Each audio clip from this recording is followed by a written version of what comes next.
Então, nessa etapa, eu vou apresentar para vocês uma introdução geral à neuroanatomia.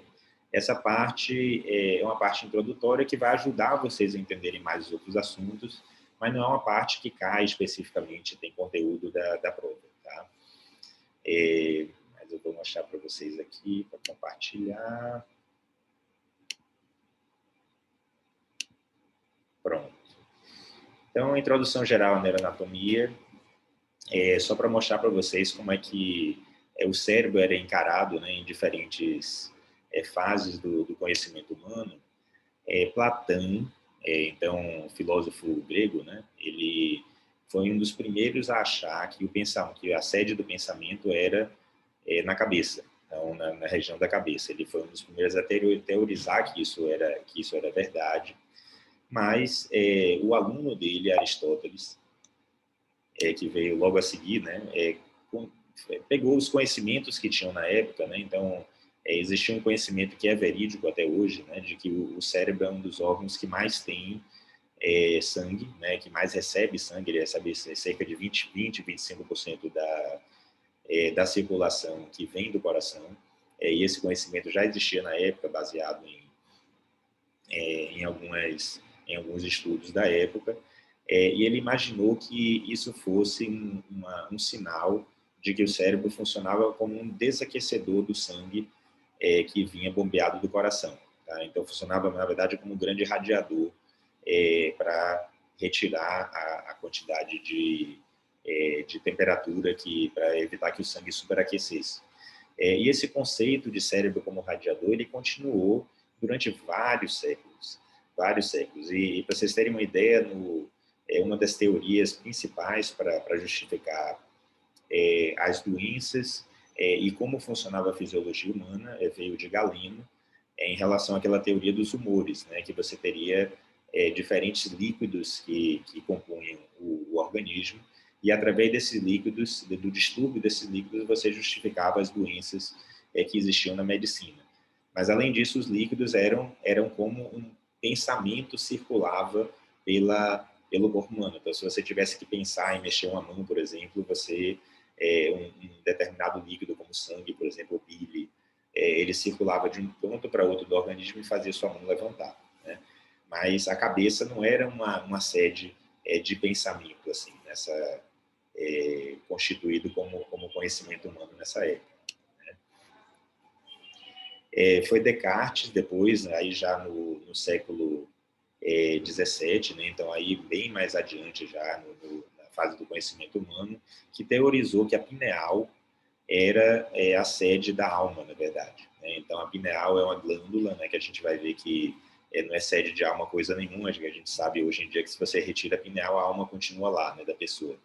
Mas a teoria era que, como era um órgão bem central, né, no meio da cabeça, era uma sede da alma ou do pensamento humano. E aí, finalmente, a cabeça retomou uma posição, pelo menos, mais relacionada a uma possível sede do pensamento mesmo, que é o que a gente conhece hoje em dia como verídico. Né? No século XIX, aí esse Gall inventou essa ciência que é chamada de frenologia, que é uma ciência que era levada muito a sério na época pela realeza. Para vocês terem uma ideia, a frenologia era usada por reis, rainhas, etc., para poder contratar pessoas que iam trabalhar na corte real. Né? Então, a frenologia, o que era? Era uma ciência, na época, constituída, onde se media o formato do crânio, pelo aspecto externo do crânio, e aí se conseguia determinar, pelo aspecto externo, se a pessoa era confiável, se não era, se era se ia ser um assaltante, se ia ser um médico, se ia ser uma pessoa da sociedade contemporânea justa. Né? Então, você conseguia, com essa técnica, né, da frenologia, determinar que tipo de pessoa era. Né?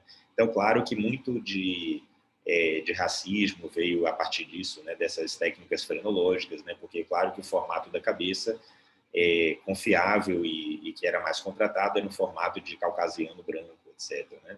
Então, tinha muita origem dessa parte já nessa ciência da frenologia, né? Mas o fato de isso estar na cabeça, né? E de que regiões diferentes da cabeça eram responsáveis por características diferentes da pessoa, foi um primeiro passo em torno de apontar que regiões diferentes da cabeça podiam estar fazendo coisas diferentes. Tanto que, hoje em dia, a neuroanatomia moderna é também usada como sinônimo de frenologia moderna, tá? Embora esse termo esteja caindo em desuso. Mas vocês vão ouvir isso. E aí tem alguns casos que especificamente fizeram a gente dar saltos de conhecimento à medida que eles foram se acumulando. Então, a gente aprendeu muito baseado na presença de casos que foram muito divulgados na imprensa da época, né? Então, a imprensa na época já era mais bem desenvolvida, né, no século XIX, e também foi na época da Revolução Industrial, né, quando começaram a ter já construção de estradas de ferro e mais acidentes de trabalho. Então, esse sujeito aqui, Phineas Gage, né, ele foi um sujeito que trabalhava numa estrada de ferro, teve um acidente no qual uma barra de ferro ficou cravejada dentro uma parte do lobo frontal dele, e miraculosamente ele sobreviveu a esse acidente. Então, nessa ocorrência dele, o que aconteceu? Ele, apesar de não ter ficado com nenhuma sequela motora, nem sensitiva, nem visual, né, ele apresentou uma mudança do comportamento dele. Ele ficou uma pessoa mais dócil, mais diferente, com um comportamento mais embotado. Tá? Então, a partir desse momento, qual foi o ganho de conhecimento? É que, a partir desse momento, se detectou que uma lesão cerebral focal poderia alterar o comportamento humano. E a partir desse momento é que começou a se pensar mais seriamente que poderia haver realmente alterações de comportamento nessa região. E aí, um neurocirurgião português chamado Egas Muniz, ele foi o primeiro a propor uma neurocirurgia no lobo frontal para justamente modificar o comportamento humano baseado na neurocirurgia. Entendam que era uma época onde existiam muitos doentes psiquiátricos que eram institucionalizados, que não tinha nenhum tratamento medicamentoso para a doença psiquiátrica. Então, eles eram basicamente condenados a viver em hospícios, sem medicação nenhuma, para poder serem isolados da sociedade, porque eles eram um perigo para si mesmos e para a sociedade. E aí Egas Muniz desenhou essa cirurgia, que era uma lobectomia frontal, uma lobotomia frontal, desculpe, né? Então, era uma forma de seccionar uma parte ventral do lobo frontal e melhorar o comportamento deles. Então, eles passavam a ser pessoas mais dóceis, assim, com um comportamento mais embotado. É claro que isso não é realizado mais hoje em dia, mas era uma forma de trazer aquele paciente psiquiátrico de volta para o convívio familiar. A cirurgia foi muito realizada na época. No século XIX, esses dois autores, de forma independente, então um francês, esse Paul Broca, e esse alemão, Karl Wernicke, eles foram autores que estudaram casos individuais de pacientes que apresentavam quadros clínicos bem peculiares, né? Então, Broca, ele avaliou um paciente que ele apresentou um quadro súbito de perda da fala, da habilidade para falar. Esse paciente, ele conseguia fazer cálculos, ele conseguia entender tudo que se falava para ele conseguia enxergar. E depois que ele faleceu, ele fez a necrópsia do cérebro desse paciente e descobriu que ele tinha uma lesão do lado esquerdo do lobo frontal. Então, a partir desse momento, se descobriu que uma lesão focal no sistema nervoso central poderia causar um déficit cognitivo focal muito específico, né? Então, hoje em dia, esse quadro clínico é chamado de uma afasia motora, e Wernicke descreveu um paciente que era o quadro clínico inverso, de uma afasia sensitiva, né? Onde o indivíduo ele consegue falar bem, mas ele não entende nada que você fala para ele. Então, essa lesão que ele descobriu foi no lobo temporal esquerdo, lobo temporal do hemisfério cerebral esquerdo, né? Então, ambos contribuíram para a ciência nesse sentido, porque passou a se dar mais atenção a lesões focais do sistema nervoso central como causa de disfunções cognitivas focais. E aí apareceu esse paciente que por muitas décadas ficou conhecido como paciente HM, né? Porque até hoje em medicina a gente procura preservar a confidencialidade do paciente, apresentando só as iniciais, ou então apresentando sem o nome do paciente mesmo, né? Mas a família permitiu, depois que ele faleceu, né? Então esse paciente ele faleceu já muitos anos atrás, mas em 53 ele é um paciente que tinha sido submetido a uma cirurgia que estava começando a ser realizada na época, uma cirurgia para crise epiléptica. Tá? Então, entendo que na época a epilepsia era uma doença quase intratável, né? Não tinha medicação para controlar as crises convulsivas que os pacientes apresentavam. Até hoje, essa cirurgia de ressecção de uma parte do lobo temporal é realizada em alguns casos de exceção, né?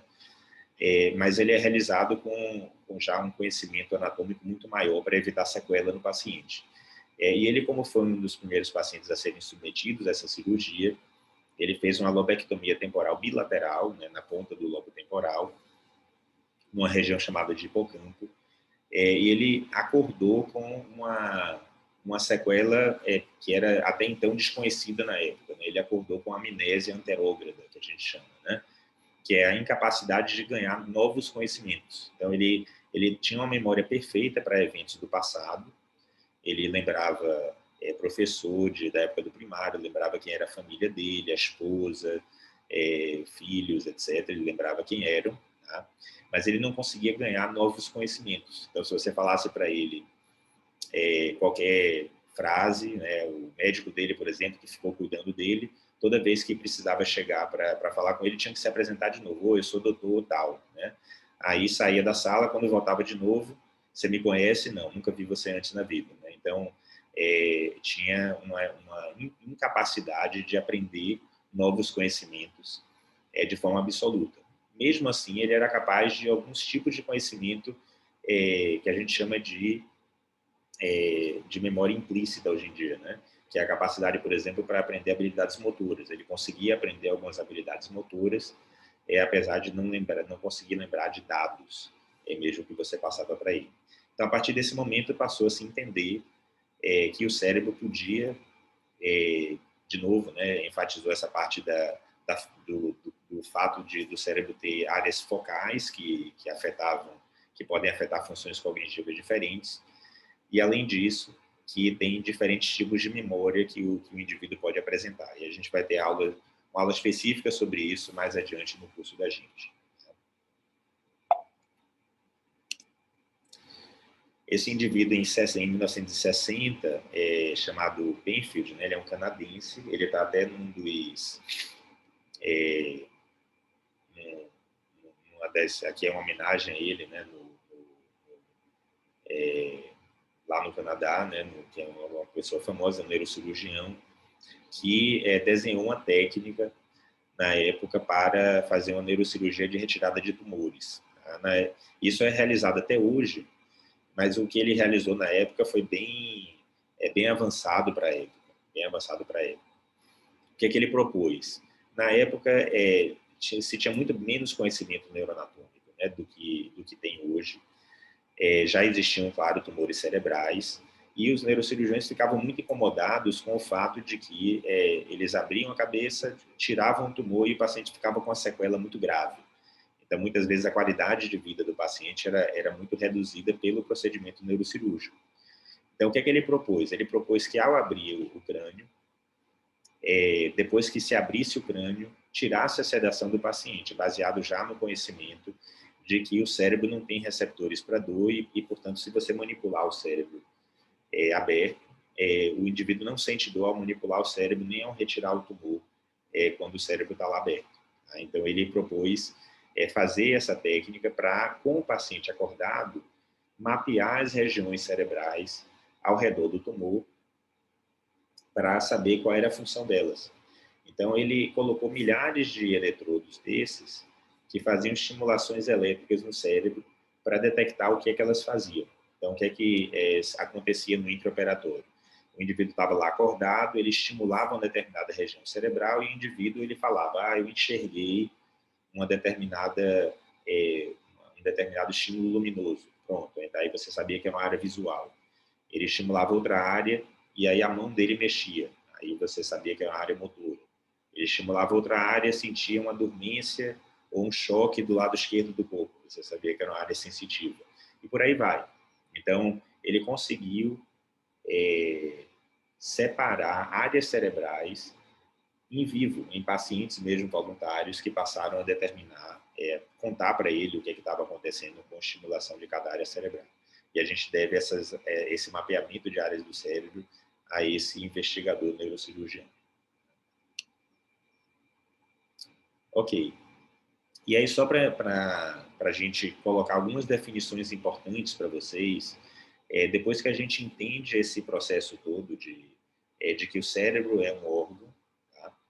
E que ele é um órgão sede do pensamento humano e que partes dele fazem funções diferentes, a gente vai agora falar sobre algumas definições mais gerais para vocês entenderem e conseguirem compreender o resto dos capítulos que vocês vão estar lendo do livro-texto, né? Então, o sistema nervoso, de uma forma geral, ele é um tecido, né? Que é especializado na comunicação interna e permite o organismo interagir com o meio interno e externo. Se a gente tiver que resumir essa definição em uma só, ele é um tecido no corpo humano especializado em comportamentos. Então, ele é um gerador de comportamentos. Como é que ele gera comportamentos? Ele extrai informações do ambiente, extrai informações do meio interno também, para saber como é que eu estou me sentindo naquele momento.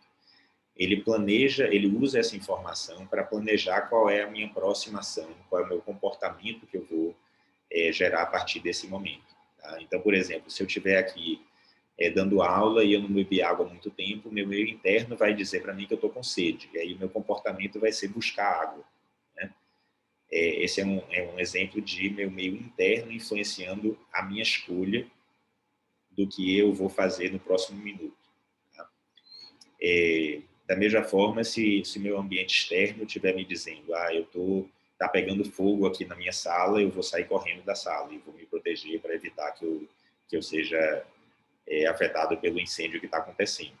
Então, são exemplos de influências do meio externo ou do meio interno que vão afetar o meu comportamento, e o sistema nervoso é o que faz isso, é o que compõe essas informações para gerar o comportamento.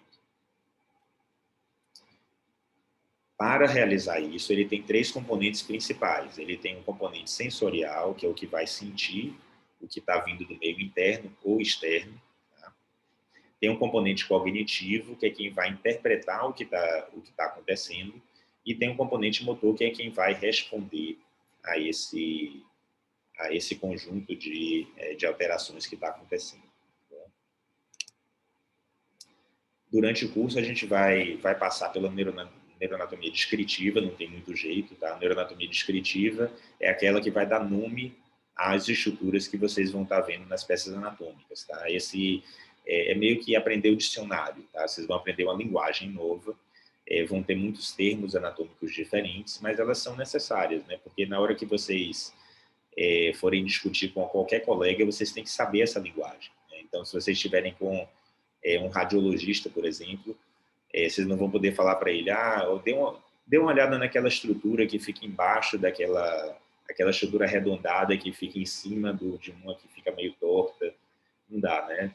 Vocês têm que meio que dizer, olha, faça um exame focado na amígdala, ou faça um exame focado no lobo temporal esquerdo. E aí ele vai dar para você mais subsídios do que está acontecendo com o seu paciente. Né? E a neuroanatomia funcional, a gente sempre vai enfatizar as estruturas anatômicas que têm mais relevância funcional para vocês como médicos. Tá? Então, as estruturas que são mais afetadas em doenças, a gente vai enfatizar mais. As que são mais importantes para a nossa função como ser humano, a gente vai enfatizar mais. Aquelas que a gente não conhece, por exemplo, a gente vai deixar de lado, porque não são tão importantes para a formação científica de vocês. Tá? Tem várias formas, como qualquer estrutura complexa, existem várias formas de dividir o sistema nervoso, né? Uma das formas mais usadas é dividir em sistema nervoso central e periférico. O sistema nervoso central é aquele que é contido dentro do arcabouço ósseo, né? Então, dentro do esqueleto axial. O encéfalo, por exemplo, ele é contido dentro do crânio e a medula espinhal é contida dentro do canal vertebral. Então, ele fica todo contido lá dentro. Tá? E o sistema nervoso periférico é o que se prolonga para fora do esqueleto axial. Entenda que ele pode não estar totalmente localizado fora do esqueleto axial, mas se ele se prolonga para fora, ele já é chamado de sistema nervoso periférico, já desde a origem dele. Tem outras formas também de dividir o sistema nervoso, né? Dividir o sistema nervoso central, no caso.